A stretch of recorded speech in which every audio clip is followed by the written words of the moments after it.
దేవుని వాక్యం చూస్తే ఈ చిన్న జనాంగాన్ని నడిపిస్తానికి ఒక ప్రవక్త ఉన్నాడు. ఆ ప్రవక్త పేరు ఇర్మియా. ఆ జనాంగం చూసినప్పుడు యూదా వారు, ఆ యూదా గోత్రపు వారున్న సమస్యల్లో, పోరాటంలో, వారున్న నలిగే పరిస్థితుల్లో ఈ ప్రవక్త దగ్గరికి వెళ్ళి చెప్తున్నారు. దేవుని దగ్గరికి వెళ్ళి చెప్పు, అడుగు, ఎందుకు వీళ్ళు ఇలాగ ఉన్నారు. ఈ ఇర్మియా ప్రవక్త కూడా చూస్తున్నాడు. ఆయన కూడా చూసి ఇంకా ఆయన తట్టుకోలేకపోతున్నాడు. ఏంటి ప్రభువా, నేను ఆయన the man of God, but ఈడు చూడు, పేరుకి క్రైస్తవుడు అంటాడు, పనికి వాళ్ళని బ్రతుకుతున్నాడు, ఇంతగా ఆశీర్వదించబడుతున్నాడు ఏంటి, వీళ్ళేంటి ఇంత తప్పుడు బ్రతుకుతున్నారు, ఇలా దీవించబడుతున్నారు ఏంటి. ఈ మాట జ్ఞాపకం చేసుకోవాలండి.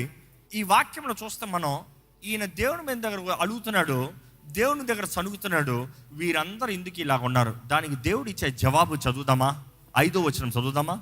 నీవు పాదచాలతో పరిగెత్తగా వారు నిన్ను అలయగొట్టిరి కదా. వారు నిన్ను అలయగొట్టిరి కదా. ఈ పాదజాడలు అన్నవంటే ఇంకొక ట్రాన్స్లేషన్ చెప్పాలి. ఈ రోజు మనుషులకి చెప్పాలంటే పాదజాడలు అన్నవంటే ఈరోజు వారు నిన్ను అలయగొట్టిరు కదా అన్నదప్పుడు మనం సింపుల్ చెప్పాలంటే రన్నింగ్ రేస్ అని కూడా చెప్పలేము, మ్యారథాన్ అని చెప్పచ్చు. ఎంతమంది ఎప్పుడన్నా మ్యారథాన్ పరిగెత్తారు? చేతులు ఎత్తుతారా? ఎనీ వన్ మ్యారథాన్ అన్న పరిగెత్తిన వారు? అసలు పరిగెత్తన బ్యాచ్ అదంతా. మ్యారథాన్లో ఎల్లక ఎల్లో పరిగెడుతున్నావు ఎట్లానే ఖర్చు పెట్టి పరిగెడుతున్నావు. ఎంత పరిగెత్తున్నా వెళ్ళలేకపోతున్నావు. పక్క నుండి మాత్రం నీ వెనకాల ప్రారంభించి చక్కగా పోతా ఉన్నాడు. ఆయన చూసి ఏడుస్తున్నావు.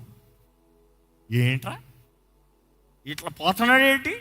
వాడు పడిపోతే బాగుండు, వాడి కింద పడి దొరికితే బాగుండు, నాకు ఊపిరి ఆడలే, వాడు కూడా ఊపిరి ఆడక పడాలి, లేకపోతే నా పరువు పోతుంది.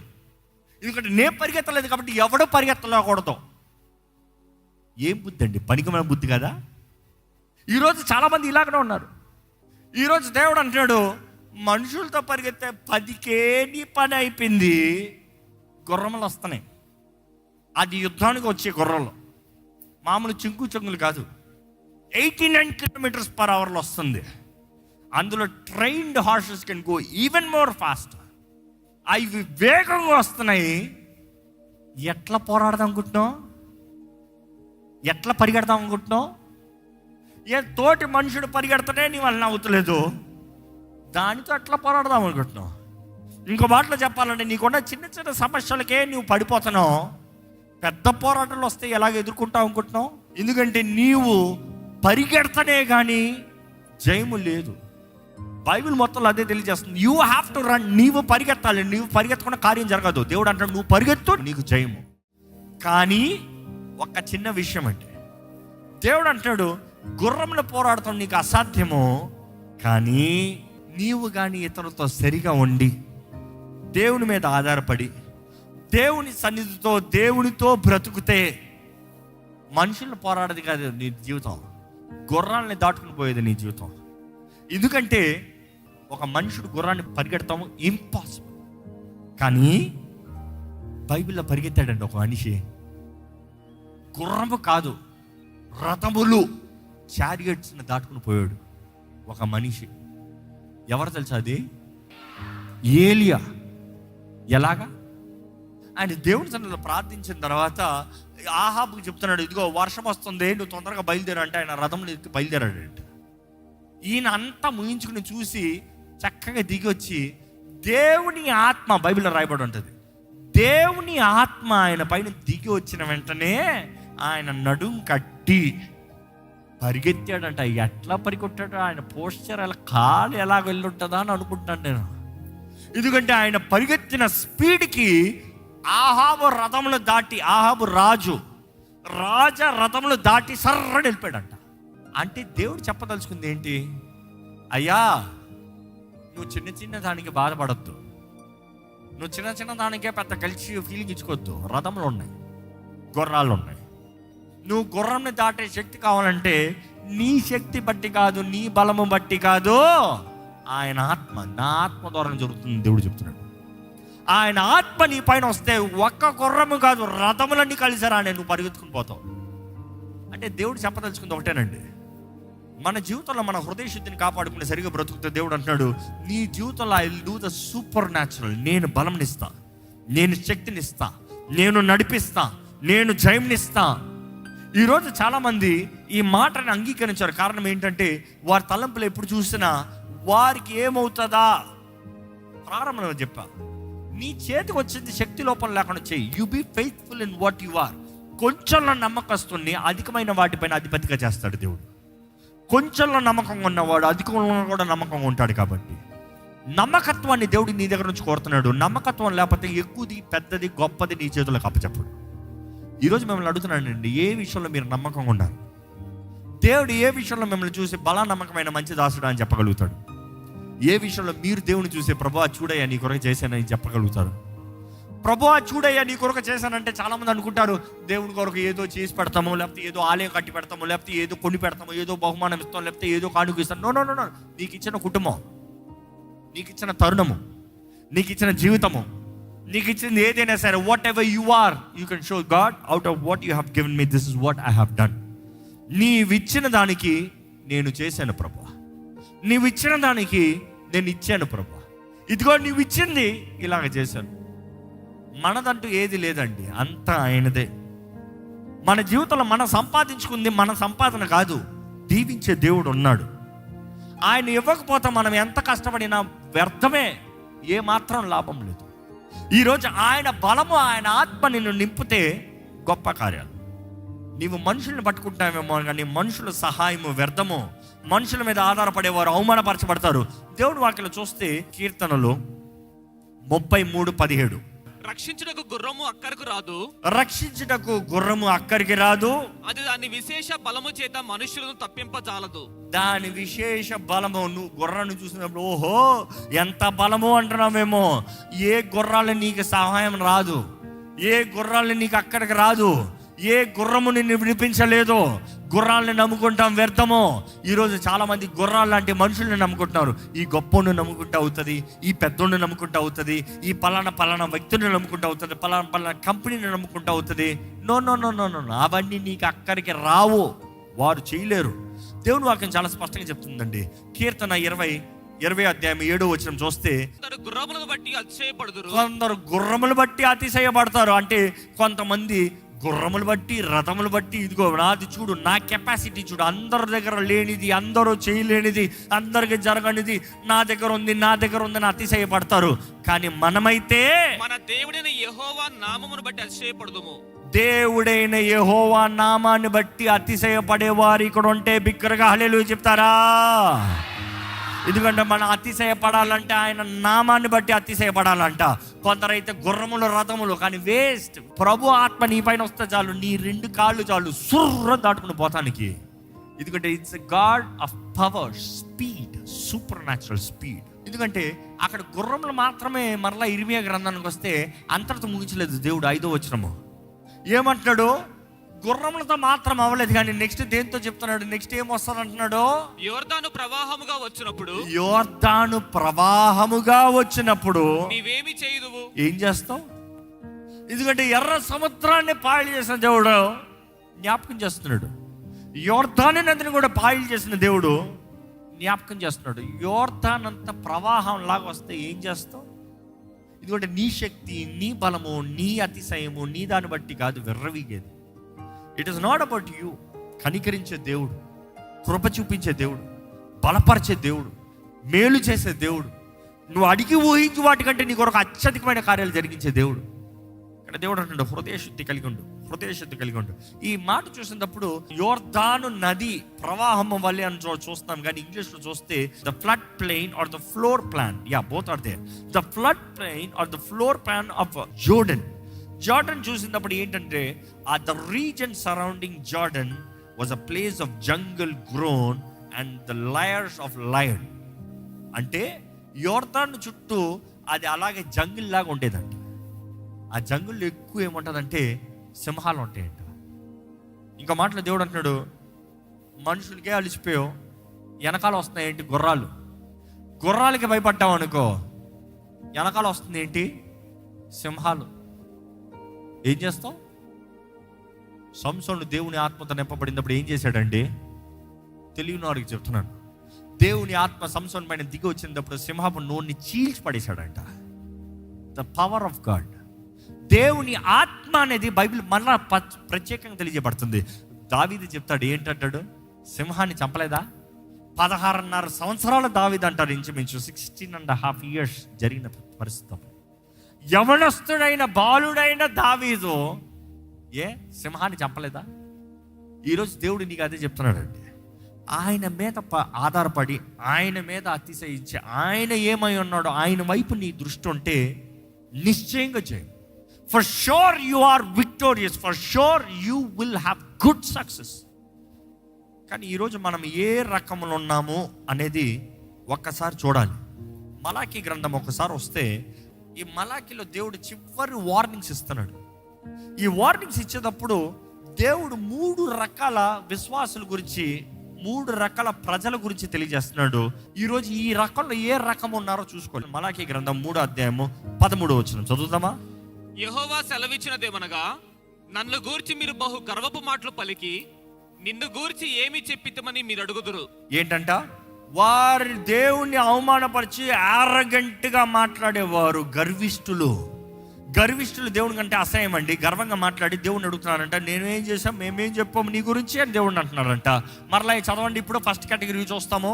దేవుని సేవించుట నిష్ఫలమనియు, దేవుని సేవించుట నిష్ఫలమనియు, ఆయన ఆజ్ఞలను గైకొని సైన్యములకు అధిపతియగు యెహోవా సన్నిధిని మనము దుఃఖాక్రాంతులుగా తిరుగుట వలన ప్రయోజనమేమనియు. ఇక మాటలు చెప్పాలంటే, దేవుని సేవిస్తాం వేస్ట్, దేవునికి లోబడతాం వేస్ట్, వాక్యం తగినట్టుగా బ్రతుకుతాం వేస్ట్, ఇంకా గర్విష్ఠులు ధన్యులగుదురనియు. అంటే మొదటి కేటగిరీ గర్విష్ఠులు. అంటే ఈరోజు చాలా మంది సేవకులు అనేవారు అవ్వచ్చు, క్రైస్తవులు అనేవారు అవ్వచ్చు, విశ్వాసులు అనే టైటిల్ పెట్టుకునే వారు అవ్వచ్చు, నువ్వు ఎవరివన్నావు, గర్వము కానీ నీలో ఉందా? ఈ కేటగిరీ చాలా డేంజర్. ఎప్పుడు చూసినా వారు గొప్పతనాలే, ఎప్పుడు చూసినా నేనేం చేసానా అనే దాని గురించే, ఎప్పుడు చూసినా నాది, నేను, నా సామర్థ్యత, నా తెలివితేటలు, నా తలాంతులు, నా కెపాసిటీస్ అని మాట్లాడుకున్న వారు దేవుణ్ణి దూషిస్తారట. దేవుడు ఏం చేశాడు? దేవుడు ఎక్కడ? నేనే నేనే నేనే దేవునికి మహిమను ఉన్నవారు గర్విష్ఠులు అంట. మొదటి బ్యాచ్. యెహోవాను శోధించు దుర్మార్గులు వర్ధిల్లుదురనియు. ఎవరంట? రెండో బ్యాచ్. యెహోవాని శోధించేవారు రెండో బ్యాచ్. శోధించే బ్యాచ్ అంటే ఈ బ్యాచ్ వైనింగ్ బ్యాచ్ అంటాం ఇంగ్లీష్లో. వైనింగ్ అంటే సనుగుడు బ్యాచ్. ప్రతిదానికి సనుగుడు. ప్రతిదానికి ఏం చేశాడు దేవుడు, ఏం చేస్తాడు దేవుడు, దేవుడు అంటే ఎక్కడా, దేవుడు అంటే ఎందుకు చేయలే, దేవుడు ఎందుకు మనం చంపుతానికి తీసుకొచ్చాడా? ఇశ్రాయేలుని చూస్తామండి, ఎడారిలోకి వచ్చేటప్పటికి దేవుడు వాకి తెలియజేస్తుంది, అనేక మంది ఆ ఫస్ట్ తరం అంతా వట్టి ఇద్దరు మాత్రమే వాగ్దాన భూమిలోకి వచ్చారంట. ఎవరా ఇద్దరు? కాలేబు, యెహోషువ. మిగతా వారు రాలేదా? అంటే ఆ బ్యాచ్లో చూస్తే ఏమైందంటే చాలా మంది నాశనం అయిపోతానికి కారణము వారు సనిగి నాశనం అయ్యారంట. ఈరోజు మీలో కానీ సనుగుడు కొనుగుడు ఆత్మ పనిచేసినాక ఫస్ట్ దేవుని పాదాలు పట్టుకోండి, వాటిని ఎదిరించండి. ఎందుకంటే సనుగుడు దేవుని పైన వచ్చింది అనుకో, దేవుడు అంటే నాకు ఎందుకు జరగాలి, దేవుడు అంటే నా ప్రార్థనకు జవాబు అవ్వడే, దేవుడు అంటే ఇది ఎందుకు అవ్వాలి, దేవుడు అంటే అది ఎందుకు అవ్వాలి. స్టాప్. దేవుడు భయభక్తులు ఉండాలి, గౌరవం ఉండాలి. దేవుణ్ణి అడిగేంత గొప్పడు నువ్వెవడు కాదు. దేవుని ఏది ప్రభా ఏంది నువ్వు అన్నట్టు మాట్లాడటానికి ఎవరికి అధికారం లేదు. ఆయనకి ఏమి ఇష్టం అవుతుందో అదే చేస్తాడంట. నీ చిత్తమే జరుగునుగాక, నీ దాసురాలని, నీ దాసుని. అదే మన జీవితం ఉండాలి. బికాజ్ ఆయన ఏది చేసినా మేలు చేస్తాడండి. ఈరోజు నమ్ముతలేదండి మనుషులు. నమ్మేవారు ఇక్కడ ఉంటే హల్లెలూయా బిగ్గరగా చెప్తారా? ఆయన ఏది చేసినా మేలు చేస్తాడు. He will do all for good. ఆయనను ప్రేమించు వారికి ఆయన సమస్తము సమకూర్చి జరిగిస్తాడంట. ఆయనను ప్రేమించు వారికి ఆయన సమస్తము సమకూర్చి జరిగిస్తాడంట. నువ్వు ప్రేమిస్తున్నావా చూసుకో. ఎక్కడ ఈ బ్యాచ్ ఎలాగంటే, ఇది ఎప్పుడు చూసినా సనుగుడు బ్యాచ్. మొదటిది గర్విష్ఠ బ్యాచ్, రెండోది సనుగుడు బ్యాచ్, మూడో బ్యాచ్ చూడండి. అప్పుడు యెహోవా యందు భయభక్తులు గలవారు ఒకరితో ఒకరు మాట్లాడుకొనుచుండగా యెహోవా చెవియొగ్గి ఆలకించెను. ఆగండి. మూడో బ్యాచ్ చూస్తే యెహోవా యందు భయము, the fear of the lord. దేవుడంటే భయము. దేవుడంటే భయం అంటే పిరికితనం కాదు, చంపేస్తాడు అది కాదు. ఇప్పుడు ఈ మధ్య ఇంకొక బ్యాచ్ ఉన్నాడు, ప్రార్థన చేసుకోకపోతే దేవుడు చంపేస్తాడు, ఇది చేయకపోతే దేవుడు చంపేస్తాడు, ఇది లేకపోతే దేవుడు తీసేస్తాడు. పిల్లలు కూడా తల్లిదండ్రులు, రే నువ్వు ప్రార్థన చేయకపోతే దేవుడు తీసేస్తారా, దేవుడు చేసేస్తారా, దేవుడు పాడి చేస్తారా, ఇదే మాటలు ఎప్పుడు చూసినా. Be careful. దేవుడు ప్రేమించే దేవుడు, తరుణాలు ఇచ్చే దేవుడు, అవకాశం ఇచ్చే దేవుడు. తీర్పుకి రోజు ఉంది, ప్రతి ఒక్కరికి సెటిల్మెంట్ చేస్తాడు. ఫర్ షూర్ సెటిల్మెంట్ ఉంది. ఎవ్వరు చచ్చిపోయినా కూడా మరలా లేచి రావాలంట. అర్థమైందా? అంటే తప్పించుకోవడానికి ఎవరికి ఛాన్స్ లేదు. చాలామంది అంటారు చచ్చిపోయిన తర్వాత ఇంకేం చేస్తాం, అన్నీ ఉన్నాయి, లెక్క ఉంది. ప్రతి దానికి, దేహముతో జరిగించే ప్రతి దానికి, అవి మంచివైనను చెడ్డవైనను లెక్కప్ప చెప్పాలంట. గ్రంథములు తెరవబడతాయంట. దేవుడు ఒక తెలియజేస్తుంది. ప్రకటన గ్రంథంలో చూస్తాము, ఆ న్యాయ తీర్పు రోజున గ్రంథాలు తెరవబడుతున్నాయి. గ్రంథాలు తెరవబడుతున్నాయి అన్నప్పుడు అందరు నిలబడతారంట. భూమి అందరిని అప్పచెప్తారంట. పంచభూతములు మహావేంద్రంతో లయమైపోతారంట. భూమి ఉండదు, ఆకాశం ఉండదు, ఏది ఉండదు. అంతా అందరు సముద్రము, వాడిలో ఉన్న దానిలో ఉన్న సమస్తమని అప్పచెప్తారంట. అందరు దేవుని సింహాసనం ముందు రావాలంట. గ్రంథాలు తెరబడతాయంట. ఆ గ్రంథంలో ఒక గ్రంథము, ఈ మలాకీ గ్రంథంలో ఇక్కడ రాయబడి ఉంటుంది. ఏం గ్రంథం అంటే జ్ఞాపకాల గ్రంథం అంట. The book of remembrance, the scroll of remembrance. జీవ గ్రంథం గురించి మనకు తెలుసు. ఎవరి పేర్లు అయితే జీవ గ్రంథంలో రాయబడ్డాయో వారు నరకానికి వెళ్ళరు, తప్పించబడతారు. కానీ అదే సమయంలో తీర్పు మొదట దేవుని ఇంట్లో ప్రారంభమవుతుందంట, అన్యులు కాదు. తీర్పు ఎప్పుడు దేవుని ఇంట్లో. యేసుప్రభు చెప్పిన ఉపమానాల్లో కూడా చూడండి, తలాంతుల ఉపమానాలను చూస్తే మొదట ఆయన దాసులు తీర్పు తీరుస్తున్నాడు. దాసులు తీర్పు తీర్చిన తర్వాత ఆ పట్టణస్థులు ఆయన వారి పైన రాజుకుంటాం ఇష్టపడలేదంట. వారిని జోలికి వెళ్ళా, వారు దాసులు మాత్రం పని అప్ప చెప్పాడు. నేను తిరిగి వచ్చేంత వరకు వ్యాపారం చేయండి అన్నాడు. వచ్చిన తర్వాత లెక్క అడుగుతున్నాడు. మంచి దాసుని పలా మంచి దాసుడా చెప్పాడు. కానీ చెడ్డ దాసుని నరకంలో వేయండి, కాల్చివేయండి అని చెప్పిన తర్వాత ఆ పట్టణస్థులందరినీ అగ్నిగుండంలో ఏమన్నాడు, ఆ పట్టణస్థులందరినీ చంపమన్నాడు. అంటే తీర్పు మొదట లోపల ప్రారంభమవుతుంది, దాని తర్వాత బయట. ఈరోజు జాగ్రత్తగా ఉండాలండి. ఎందుకంటే దేవుని భయం ఎవరైతే కలిగి ఉన్నారో వారి నోటి యందు ఆయన నామం. ఈరోజు మీ నోటిలో ఆయన నామం ఉండాలి.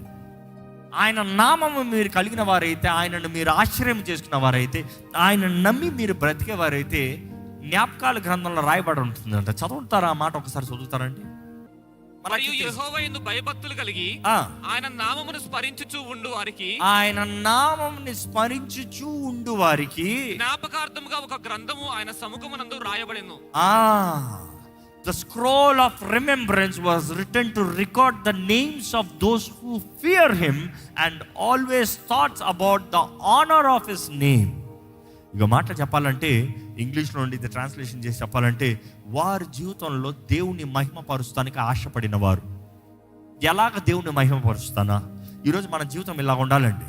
ఇతరులను చూసి ఏడుస్తాం కాదు.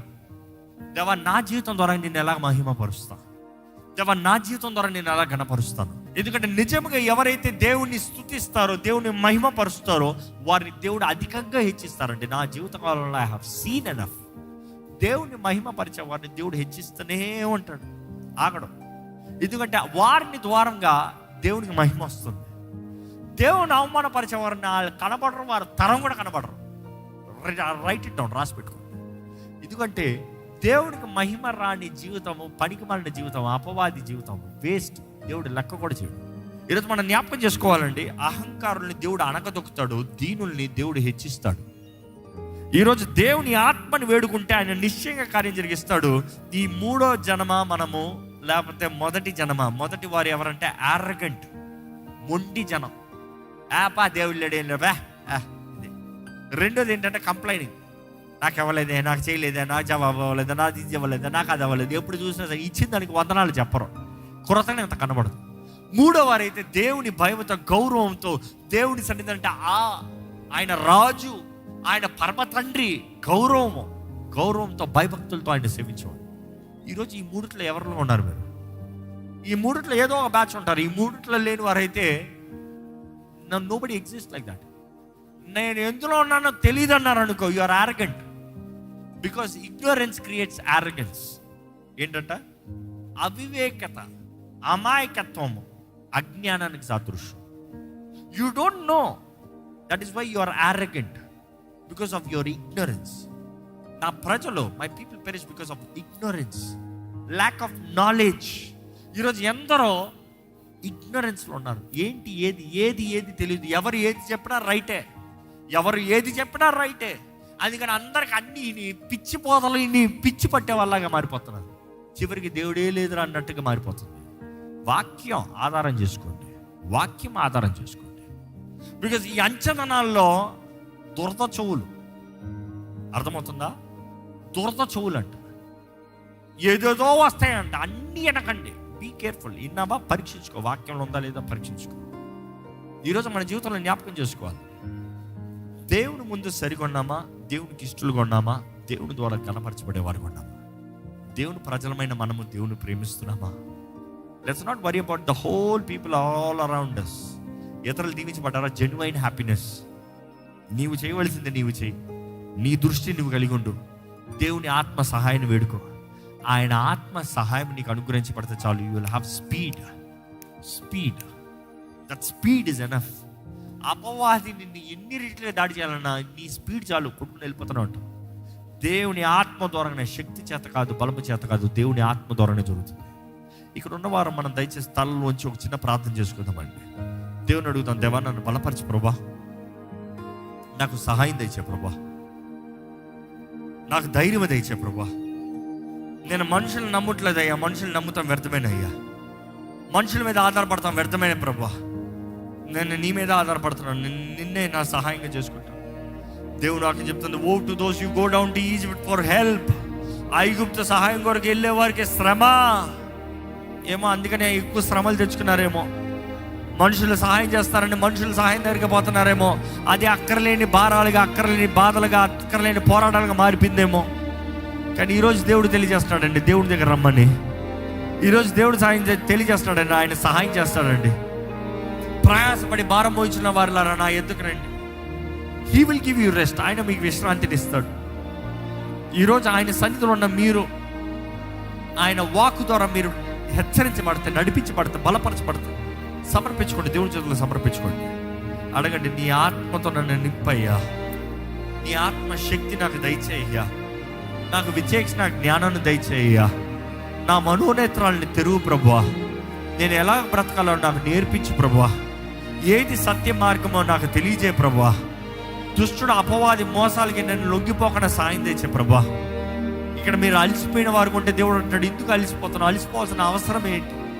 చిన్న చిన్న విషయములకే నువ్వు అలసిపోతే, చిన్న చిన్న శ్రమలకే, చిన్న చిన్న పోరాటాలకే, చిన్న చిన్న కలవరాలకే నువ్వు అలసిపోతే అసలు దేవుడు నీ జీవితంలో ఉద్దేశించిన గొప్ప కార్యాలు నువ్వు ఎలా స్వతంత్రించుకుంటావండి? దేవుడు అంటాడు, పోరాడు, మంచి పోరాటం పోరాడు. పౌలు చెప్తాడు కదా, నా పరుగుని నేను కడముట్టించి తిని, నేను మంచి పోరాటాన్ని పోరాడి తిని. ఈరోజు మనం జ్ఞాపకం చేసుకోవాలండి, పోరాడిన ప్రతి ఒక్కరికి జీవ కిరీటం. You need to fight. నీ శక్తిని బట్టి నీవు చేయలేవు, కానీ నిశ్చయంగా ఆయన ఆత్మ ద్వారంగా చేయగలుగుతాను. నీ బలం బట్టి నీకు కుదరదేమో, కానీ నిశ్చయంగా ఆయన ఆత్మ ద్వారంగా జరుగుతుంది. అడగండి, ప్రభువా నాకు ధైర్యం దయచి, నాకు శక్తిని దయచి, నేను నమ్ముతున్నాను, నీ మీద ఆధారపడుతున్నాను ప్రభువా. ఎక్కడ దేవుని చేతిలోకి యథార్థంగా సమర్పించుకోదమ్మా. మీరు యథార్థంగా దేవుని సన్నిధిలో ప్రార్థన చేయండి. ఏ రీతికి ఎలాంటి ప్రజలుగా ఉన్నారు? పీపుల్ ఆఫ్ ఆరోగెన్స్, అజ్ఞానము, గర్విష్ఠులు, అహంకారులుగా ఉన్నారా? లేకపోతే సనుగుడు గొనుగుడు కలిగిన వారుగా ఉన్నారా? ప్రతిదానికి సంశయము, సనుగుడు గొనుగుడు జీవితమా?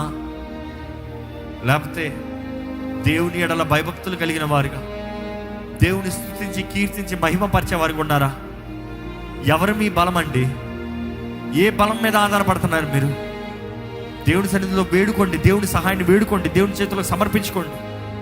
ఈరోజు శత్రువులుగా మనుషులు మిమ్మల్ని, అపవాది మిమ్మల్ని మనుషుల ద్వారా మిమ్మల్ని దాడి చేస్తున్నాడేమో, కానీ you have to be faithful. దేవుడు నీకు జయంనిచ్చే దేవుడు. ఎలాగ నేను గుర్రాన్ని పోరాడతానంటావేమో, కానీ దేవుడి మాట ఇచ్చాడండి యెహోషువకి. ఆ వాక్యం ఈరోజు మీకు కూడా తెలియజేస్తున్నాడు. యెహోషువ గ్రంథము 11:6 దేవుడు చెప్తాడు, ఇదిగో గుర్రము తొడని నీవు చీల్చి వేస్తావు. You will tear down the hamstring of the horses. గుర్రము పరిగెత్తలేకుండా చేస్తావు నువ్వు, నీకు అంత జయాన్ని ఇస్తాను. దేవుడు అంటాడు, యెహోషువ నేను ముందుగా వెళ్ళి నేను నీకు సిద్ధపరిచి నేను నీకు జయంని మీకు అనుగ్రహిస్తానయ్యా. ఈరోజు దేవుడు మన ముందుగా వెళ్ళి మనకి విషయంలో కావాల్సిన జయాన్ని ఇచ్చే దేవుడు అండి. శత్రు బలం అంతటి పైన మనకు అధికారం ఇచ్చాడు. శత్రు బలం అంతటి పైన మనకి జయం ఇచ్చాడు. జయం ఇచ్చిన దేవుడికి స్తోత్రములు చెప్పండి, ఆయనకు వందనాలు చెప్పండి, ఆయన గణపరుద్దామండి. చెప్తాం, ప్రభువా నువ్వే నా బలము, నీవే నా ఆశ్రయము, నువ్వే నా దుర్గము, నీవేనయ్యా. పరిశుద్ధ ప్రేమ తండ్రి, ఇదిగోనయ్యా ఇక్కడ ఉన్న ప్రతి ఒక్కరు చూడు ప్రభువా, వారి జీవితంలో ఎటువంటి పోరాటాలు ఉన్నారో, ఎటువంటి సమస్యలు ఉన్నారు. ఇప్పుడున్న పరిస్థితికి they might be fighting the footmen Lord. లేకపోతే గుర్రములతో పోరాడుతున్నారు, లేకపోతే సింహాలతో పోరాడుతున్నారు, లేకపోతే జలములు ఎదుర్కోలేని శక్తుల మీద వారి మీద పడేటప్పుడు దాని మీద పోరాడుతున్నారు. ఎటువంటి పోరాటంలో ఉన్నవారైనా చూడు ప్రభువా, నీ ముందు తగ్గించుకుని నీ సహాయాన్ని వేడుకుంటే మాకు జయమునిచ్చే దేవుడు నువ్వు ఉన్నావు ప్రభువా. నువ్వు మమ్మల్ని నడిపించే దేవుడు, హెచ్చించే దేవుడు, బలపరిచే దేవుడు. నీకు అసాధ్యమైంది ఏది లేదు ప్రభువా. ఇదిగో ప్రభా, ఇక్కడ ఉన్న ప్రతి ఒక్కరు చూడు, ఇక్కడ ఉన్న ప్రతి ఒక్కరు చూడు, ప్రతి ఒక్కరిని పేరు పేరున చూడు ప్రభువా, ముట్టు ప్రభువా. జయమిచ్చే దేవుడు అయ్యా, నువ్వు జయమిచ్చే దేవుడు ప్రభా. నీకు అసాధ్యమైంది ఏది లేదు ప్రభా. నీ బిడ్డల జీవితంలో నజరేయుడైన యేసు నామములో జయము కలుగునుగా కాని ప్రకటిస్తున్నాను. తిరిగి తన ఆత్మను మాకు అవ్వలేదు, తిరిగి వారికి మేము బ్రతకాల్సిన అవసరం లేదు. శక్తియు, ప్రేమయు, ఇంద్రియ నిగ్రహం అనే నీ ఆత్మను మాకు ఇచ్చావయ్యా, వందనములయ్యా. నువ్వు మాకు ఇచ్చిన నీ పరిశుద్ధాత్మని బట్టి నీకు వందనములు. మా జీవితాల్లో నడిపించే దేవుడు, మమ్మల్ని బలపరిచే దేవుడు, మాలో నీ కార్యాలు జరిగించే దేవుడివి. మాలో నీ ఆత్మ నివసించాలని, మా జీవితంలో నిన్ను స్తుతించాలని, నీకు కృతజ్ఞతాస్తుతులు చెల్లిస్తూ నీకు మా జీవితం సజీవ యాగముగా సమర్పించు. దీన్ని ఘనపరిచి నీ సాక్షులుగా బ్రతికే బ్రతుకు మాకు దయచేయమని వేడుకుంటున్నామయ్యా. ఈ ఆలయంలో ఉన్న ప్రతి ఒక్కరిని చూడు ప్రభా, ప్రతి ఒక్కరిని చూడు, ప్రతి ఒక్కరిని పేరు పేరున నీవే దర్శించు దేవా. ఇదే వేడుకుంటున్నానయ్యా, ఈ సంఘంలో ఉన్న ప్రతి ఒక్కరూ జీవించబడాలి. దైవ భయము కలిగిన వారికి, నిన్ను మహిమపరచు సాక్షులుగా బ్రతక. ఈ లైవ్లో ఉన్న వారిని వీక్షిస్తున్న వీక్షకులను చూడు, వారిలో కూడా నీ ఆత్మ కార్యము జరగాలయ్యా. ఈ వాక్యము ఎప్పుడు, ఎక్కడ, ఏ పరిస్థితుల్లో నీవు ఎవరితో మాట్లాడుతావో తెలియదు, కానీ ఈ వాక్కు విన్న ప్రతి ఒక్కరిలో నీ కార్యము జరగాలని పెడుకుంటానయ్యా. ఇతరులతో పోల్చుకుంటాం కాదు, కానీ నీ వాగ్దానాలను స్వతంత్రించుకుని నీవు మా కొరకు సిద్ధపరిచినవి, కంటికి కనరానివి, చెవికి వినరానివి, హృదయముకు గోచరము కానివని మేము నమ్మి నీ ఆత్మ ద్వారంగా మాకు తెలియజేయబడుతుంది. ఎవరికో కాదు, మాకు తెలియజేయబడుతుంది. మేము ఎరిగిన వారుగా, దృష్టి కలిగిన వారుగా, మా జీవితంలో జయము కలిగిన వారుగా జీవించే భాగ్యము దయచేయమని, నీ బిడ్డలకు కావాల్సిన ప్రతి విధమైన సహాయాన్ని దయచి, ప్రతి ప్రార్థనకి జవాబిచ్చి నీ కృపలో నడిపించి మనం వేడుకుంటున్నా. నజరేయుడైన యేసు నామములో అడిగి వేడుచున్నాము తండ్రి, ఆమేన్. బిగ్గరగా ఆమేన్ చెప్తామా అండి? దైవం నీవయ్యా.